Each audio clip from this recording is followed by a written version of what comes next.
Salut à tous et bienvenue sur la chaîne, je suis très content de vous retrouver pour cette vidéo puisque je vous présente aujourd'hui le best-seller de chez Amazon, l'Echo Dot 5, l'enceinte en tout cas d'Amazon qui se vend le plus puisqu'il y a tellement de promos au cours de l'année qu'elle n'est pas très chère. Alors actuellement celle-ci, puisqu'il y a deux modèles, il y a un modèle à 60 € et un modèle à 70 €. Le modèle avec LED intégré c'est celui-ci, c'était 70 € mais très rapidement je pense que le prix devrait baisser. Alors on va passer très vite sur le déballage, le carton c'est du standard, on a le câble d'alimentation, quelques notices et l'enceinte qui n'a pas vraiment changé par rapport à la version précédente. Alors à titre de comparaison, donc voilà l'Echo Dot 4 qui se trouve sur la droite et l'Echo Dot 5 sur la gauche. On constate que le port jack a disparu malheureusement, donc on a simplement le port d'alimentation qui se trouve juste ici. Et globalement on va retrouver les mêmes boutons, c'est-à-dire donc le bouton volume plus, volume moins, alors avec un design un petit peu changeant. On a le bouton action et le bouton mute. Alors pour rappel, hein, le bouton action, ça permet de l'utiliser sans dire le mot-clé que je ne vais pas dire ici pour affoler vos enceintes. Et puis avant d'aller plus loin, en tout cas, pour moi, vraiment, Alexa, c'est sans doute le meilleur assistant. Alors pour plusieurs raisons, non seulement par rapport à Siri, donc on est loin pour la pertinence des réponses, et surtout, même par rapport à Google Assistant, je trouve qu'on est loin dans la compatibilité. Il y a souvent plus de produits compatibles Alexa.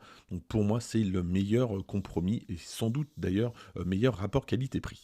On va maintenant passer à l'installation et franchement, il n'y a rien de compliqué, surtout que depuis le site, vous pouvez très bien demander à ce que votre enceinte soit déjà reliée à votre compte. Donc c'est ce que j'ai fait et étant donné que j'ai d'autres enceintes, je n'ai absolument rien fait. Pas besoin de mettre le mot de passe, pas besoin de faire quoi que ce soit. L'enceinte est installée, franchement, ça c'est vraiment top. Et puis en plus de tout ce qu'on peut faire avec une enceinte connectée, écouter de la musique, poser des questions, utiliser toute la domotique de la maison, éclairage, prise, ce que j'aime bien quand même, c'est qu'il y a tout un système notamment de drop-in, vous pouvez parler entre enceintes, à d'autres enceintes aussi, franchement ça c'est top. Et là aussi, passer une annonce entre enceintes, c'est pas mal, malgré tout, toutes les enceintes le font, mais je trouve que Alexa le fait mieux que les autres. Allez c'est parti, écoutez.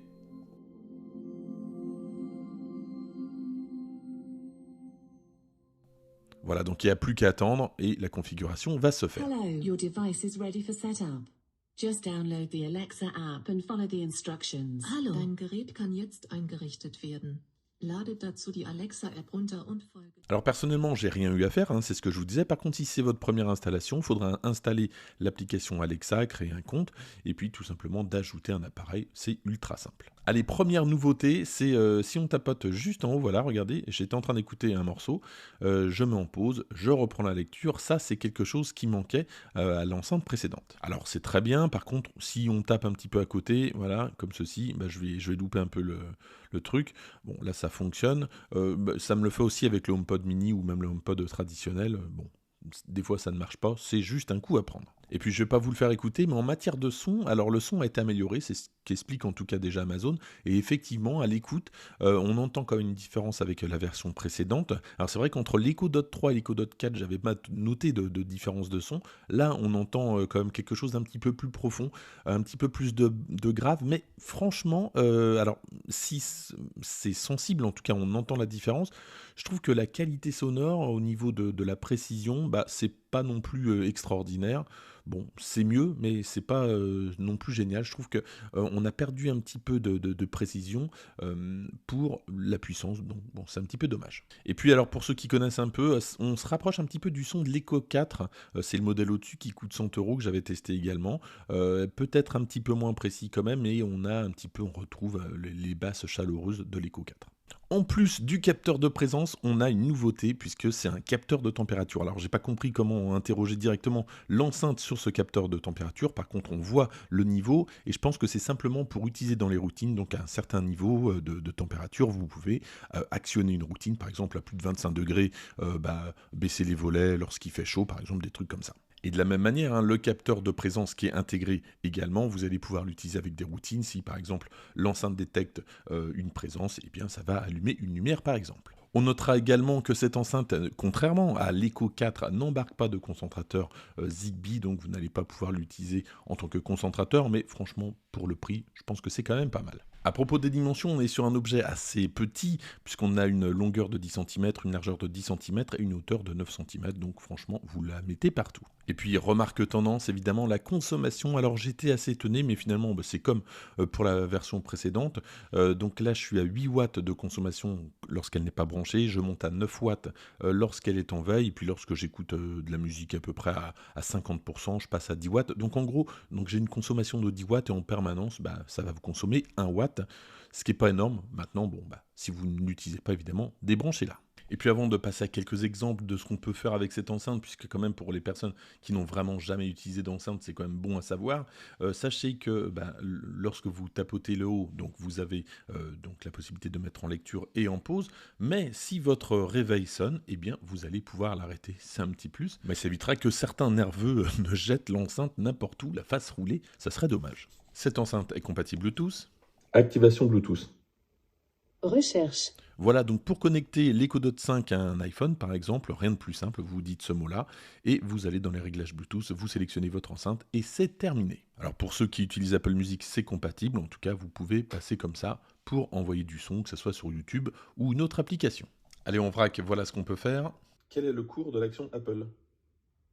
Le vendredi 21 octobre 2022 à 15h44, l'action Apple s'échange à 143 $ américains et 91 cents sur le Nasdaq, en hausse de 0,30. Qu'y a-t-il ce soir sur France 2 ? Ce soir, sur France 2, à 21h10, Tropique criminel. Raconte-moi une blague. Quel est l'un des plus grands paradoxes ? Qu'un ventilateur soit efficace, alors qu'il ne fait que brasser de l'air. Voilà, donc vous pouvez installer énormément de skills, c'est ce que je vous disais, il y a plein de produits connectés qui sont compatibles, les aspirateurs, etc. Donc tout ça, ça fonctionne, et les résultats, en tout cas les réponses, sont assez pertinentes, je trouve, par rapport notamment à Siri. Quelle est la recette de la tarte aux pommes ? D'accord, pour tarte aux pommes, je vous recommande tarte aux pommes sur marmiton, 55 minutes de préparation, pour 6. Que souhaitez-vous faire ? Commencez la recette. Quel est le cours de l'euro face au dollar ?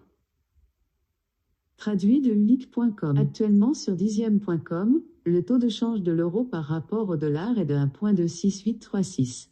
Qui est le Premier ministre en France ? Le poste de Premier ministre de la France est occupé par Elisabeth Borne depuis le 16 mai 2022. Et en plus, donc, on a une information supplémentaire. Donc, je vais arrêter là, puisque c'était simplement pour montrer aux personnes qui ne connaissaient pas, mais on peut faire évidemment plein de trucs avec Alexa. Et sans doute ce que je préfère, alors, c'est les annonces. Annonce. Quelle est l'annonce ? Bonjour à tous. Annonce en cours.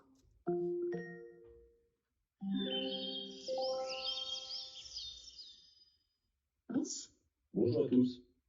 Et ça, honnêtement, c'est super si vous avez une maison à plusieurs étages pour appeler les enfants pour venir manger. Voilà ce que je pouvais vous dire sur la nouvelle Echo Dot 5. Alors, si vous aviez déjà la 4 avec l'inscription LED, je pense que ça ne vaut pas forcément le coup de switcher, en tout cas à ce prix-là, à 70 €. Attendez peut-être quelques promos. Par contre, si vous aviez la 3, je pense que là, il commence à y avoir un gap, notamment de design, mais également avec les capteurs de température, la qualité du son qui a été améliorée.